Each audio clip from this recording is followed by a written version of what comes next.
Kartikeya, why is America coming out in repeated support for Kejriwal? Not once, not twice, repeatedly. After being ticked off by the government as well, repeatedly we are seeing here a lot of support from America for Kejriwal. Why? Well, Arnab, the US has had a long history of interfering in elections. I mean, we've known that throughout the world and especially in Asia. So it could be a combination of things, or it could be one of these things. It's either interference or it's moral righteousness. Speaking morality from the pulpit has been America's habit. Or worse, it could actually be that America stands to lose something in regards to its interference goals in the elections of India with Kejriwal's arrest. Kejriwal's funding in the past in his organizations has been dubious. He's received funding from Ford Foundation. Ford Foundation has close links with, the so-called U.S. deep state. And also connect that with the recent revelation. Although I don't take him at face value at all, but if at all there's some grain of truth in the recent revelation by Gurpatwant Singh Pannoon that Kejriwal and Aam Aadmi Party were recipients of money from Khalistani elements. Connect that with the fact that Gurpatwant Singh is, at least it is widely believed that he is an intelligence asset for the United States, or at least he is a useful person for the United States. And him throwing Kejriwal under the bus because Kejriwal now is no longer of value, or doesn't seem to be any longer of value because of all these corruption allegations against him. And then the US standing up for him to essentially embarrass India in the global stage, and also to try to interfere in the elections. That could be another connection. I mean, it might be worth probing that as well. But as of now, based on evidence so far, it just seems to be that U.S. is back to its regular habit of moral interference and sermonization to the world at large. Whereas in fact, it's they themselves have an issue with how unfairly Donald Trump has been prosecuted, and I would even say persecuted in a sense, by misusing the laws, and with these crazy bond amounts. And no matter what you think about Donald Trump, whether you support him politically or not, electorally or not, doesn't matter.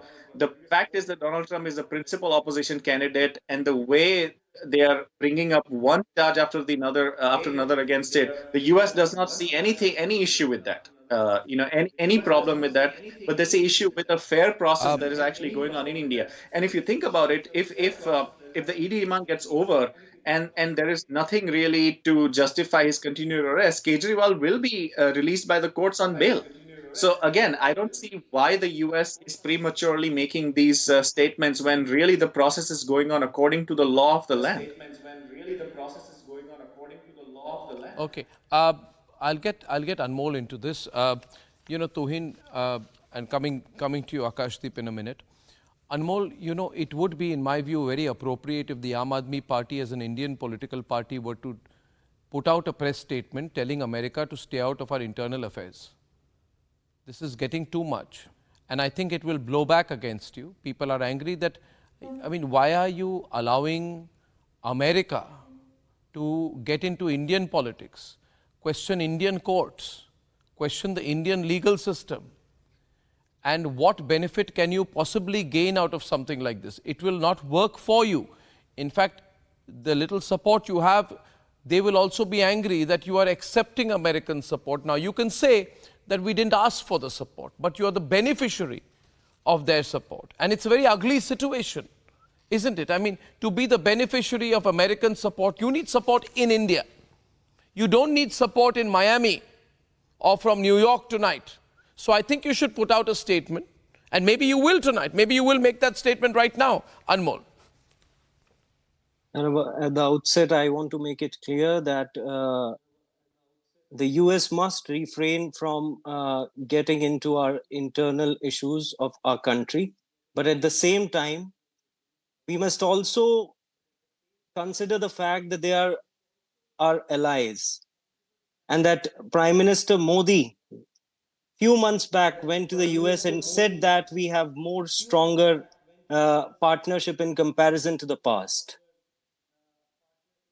We must also keep in mind that the way central government agencies are working right now at the behest of Bharatiya Janata Party, which is a matter of great concern, and the people of this country is slowly realizing the reality behind all this drama and all this false implication of opposition party leaders.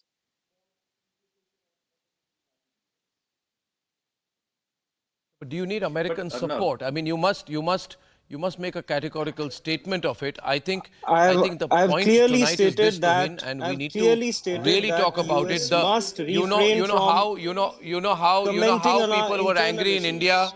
when Rahul Gandhi went to America and he said that the government of America must interfere in India. But right now, three times the government of America, State Department, all coming out in support of Aam Aadmi Party. Kartikeya says that you got Ford Foundation funding in the past. There is an American support base, American government support base, quasi-government American support base that the Aam Aadmi Party gets. Now the American government comes out in your support. They must be your worst enemies, because with every statement they are making, you're going to lose ground here. India is going through a nationalist renaissance.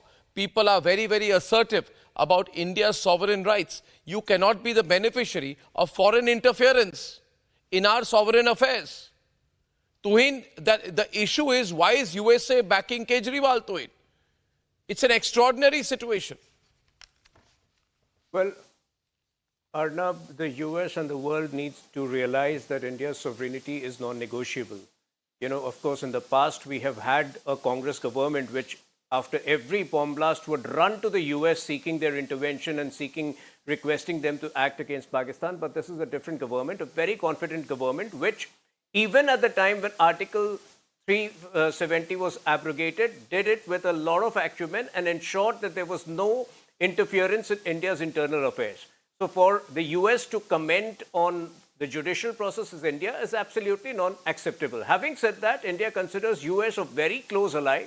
You have differences of opinion with the best of friends, and in such a situation, it helps to be absolutely frank with the friend, which is what India has communicated to the US. Now, like you mentioned very correctly, you know, probably it's the handiwork of some of the woke lobbies operating within the state government, State Department in US. But I think we have politicians over here to blame. People like Rahul Gandhi, who have been relentlessly traveling abroad in the last 2 years and building up this facade or this, you know, distorted image of India, that in India institutions have failed. And like you mentioned, in one of his visits, he had actually asked the US to interfere.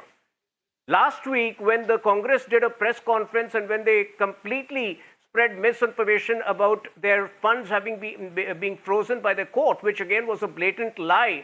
You know, these are the people who are giving a cue to the US to you know, possibly believe that it is okay to interfere. So I think Indian political parties, especially these disgruntled opposition parties, need to behave responsibly at this point of time. And I appreciate the AAP spokesperson over here taking a clear stand that the US intervention is not appreciated. I appreciate that as well. I hope the Congress also does that, because the primary culprit over here is the Congress that's party, the breaking news, in fact, which over the last 2 years has been besmirching. The primary culprit over here is the Congress party and Rahul Gandhi, who over a period of last 2 years have been, very intentionally besmirching India's reputation globally, questioning India's institutions from abroad. And I think, they need to apologize and make the stand clear today.